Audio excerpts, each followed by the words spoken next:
បាទជំរាបជូនដល់ពុកម៉ែបងប្អូនជាកសិករយើងទាំងអស់គ្នានៅខាងឃុំពេជ្រស្រកពួកខេត្តសៀមរាបបាទតោះយើងមកមើលស្រូវដែលកសិករយើងជ្រើសរើសជាមួយនឹងជីសរីរាង្គផ្កាជូររត់ទាំងអស់គ្នាបាទតោះតើថាដើមស្រូវបែបណាហើយល្អបែបណាសូមជើងពុកម៉ែបងប្អូនយើងបាទ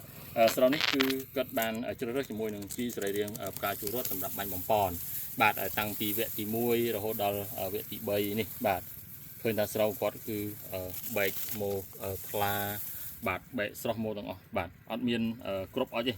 បាទសុំកាមេរ៉ាទេមើលបាទនេះសម្បីតែស្លឹកទងជ័យក៏ស្លឹកបានេះក៏អត់វិញជាងគួរទេដែលលេចមកទេបាទអញ្ចឹងប្រហាក់ប្រហែលគ្នាអញ្ចឹងការជ្រើសរើសជាមួយនឹងជីសរីរាង្គផ្កាជក់រត់សម្រាប់បាញ់បំពន់គឺពិសេសណាស់សម្រាប់ដំណាំស្រូវប្រាំងរបស់ពុកម៉ែបងប្អូនវិជាកសិករក្នុងការដាំដុះបាទទី1ធ្វើឲ្យពុកម៉ែបងប្អូនជាកសិករយើងត្រូវបានកាត់បន្ថយជីគ្រាប់បាទហៅថាជីគីមីដែលយើងបាញ់បំពន់កាត់បន្ថយពពួកថ្នាំពុលបាទថ្នាំកម្ចាត់សត្វល្អិតនឹងគឺបានច្រើនផងដែរឧទាហរណ៍ថាពុកម៉ែបងប្អូនជាកសិករយើងបាញ់ជាទូទៅដែលអត់បានជ្រើសរើសនឹងគឺ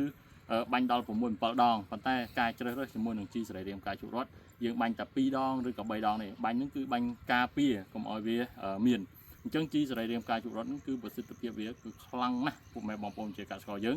គឺជួយឲ្យស្រូវមានការលូតលាស់ល្អ